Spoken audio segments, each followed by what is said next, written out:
And I think one of the most important lessons I've picked over the years, and I've been very lucky in the sense that I've been paid to talk to some of the greatest business minds in Australia and around the world. And I would say everyone in this room is at least good at business.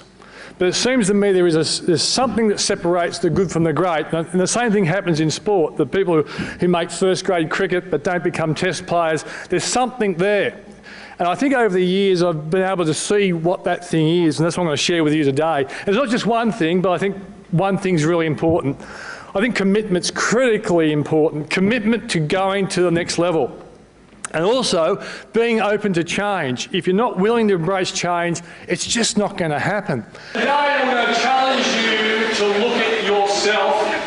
And this guy here, Edward Devane, who I interviewed many years ago, he made a point really clear to me. He said, Peter, the most successful people in the world, whether they be politicians or businessmen, businesswomen, sportswomen, he said, they stand out from the crowd because they assess their competitors and they think outside the square and they develop their competitive advantage or their inside advantage over their rivals. That's the critical reason why they're so good. If you think about the sort of thing, you might put yourself in your customer's shoes to stand outside the square. You might anticipate their needs. You become their trusted partner. You KO complacency in your life. You get out of the comfort zone. It's a year to change and go from good to great. Discover your inside advantage and leverage off it. All these things can be put to you. I think that's the last one I mentioned. Discover your inside advantage and leverage off it. That's critically important. But there's a whole lot of things you can do. But the important thing is you have to confront the brutal truth about where you are now and where you want to go. And you have to be always looking at your rivals to learn from them and also to beat them. He has this great story he shared with me in Devane. He said, two boys walking in the forest without any shoes on, they encounter a grizzly bear and they both start to panic. But one kid in his panic goes to his satchel, starts putting on his running shoes, and the other kid looks at him cynically and says, what are you doing, you idiot? Even with running shoes, you'll never outrun a grizzly bear. And to that, the other kid responded, I don't have to outrun the grizzly bear, I only have to outrun you. And so I say to everyone in this room, who are you competing against? And do you have the running shoes to compete against them? Now, it might be a business coach, it might be a mentor, but I reckon there might be a lot of it. It could be technology, the technology that Matt Max is flogging in there. It could be that. But the reality is, you've got to change yourself first. So in terms of marketing, because marketing is not something that businesses do, employees have to do as well. A good employee needs to market themselves and stand out from the crowd. Now let's have a look at the marketing question. And I always say to people, always look at the marketing you're putting out there to your customers and ask the most important question. Is it saying to the people you're marketing to, why, was answering the question, why should I buy from you? And if it's not happening, if you haven't come up with the message that justifies them buying from you, well then you're wasting your marketing dollars. You're wasting your opportunity. You have limited opportunities when you go to someone's eyes or their ears as potential customers. If you don't get it right, well, you're wasting money and your time. So you have to be very objective about how good your marketing actually is. And unique selling propositions are famous. You know, if you think about unique selling propositions out there, they're often encapsulated in a little slogan. So when I say fresh food people, you guys instantly know Safeways. If you're in New South Wales, you know Woolworths. Toys R Us got smart, because their business name is actually a USP, Toys R Us. So they're instantly marketing to you every time you see their name. That's lateral thinking. Now, probably the best story, and this is someone else's story. I've invited Martin Grunstein on my program so many times. He's agreed not to steal his joke. But this is actually a very good story. And it comes back to me every time I start being a little bit negative about my own performance or the performance of the business. A story about this Kansas barber in a country town. No rivals, and all of a sudden the rival comes in.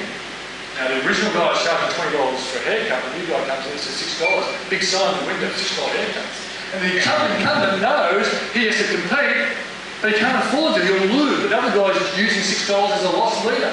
So he thinks laterally and comes to a much better sign which reads, we fix $6 haircuts. That is one of the best lessons for all of us. Is our marketing going out there making people really look at us and compare us to our rivals? If not, you have to do something about that. Okay, so let's just go through some of the main points that I'm saying. You need all these external challenges you'll get in your business life. And those challenges should be used to fix your internal. So the GFC was great for lots of businesses because people realised that they could not only just rely on the economy to be strong, but they come up with innovations to be successful.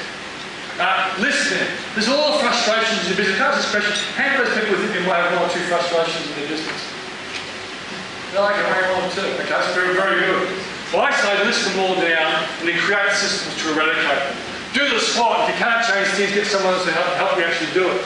You are said to be the best asset your business has, so don't be afraid to invest in it. So if you think you need someone to actually help you do it, make sure you get someone on board. And I love this quote that comes from Jim Rohn. Work out what you want, work out the price you have to pay, then pay the price. This is what a leader's job is. What is the price I have to pay to go to the next level? I think the weak spot for most of us is leadership. And don't be afraid to get yourself in the company of people who actually can show you the sort of things you're missing out on.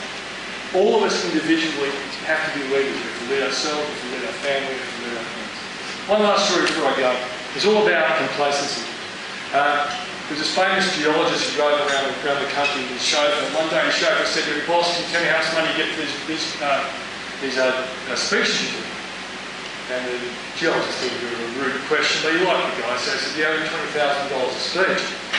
And he couldn't believe his ears, and the chauffeur just went, the lecturer heard him. He said, "No, you go."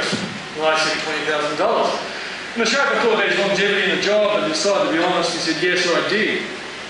And the lecturer said, "Well, how can you be so rude to me? We've been working with for ages."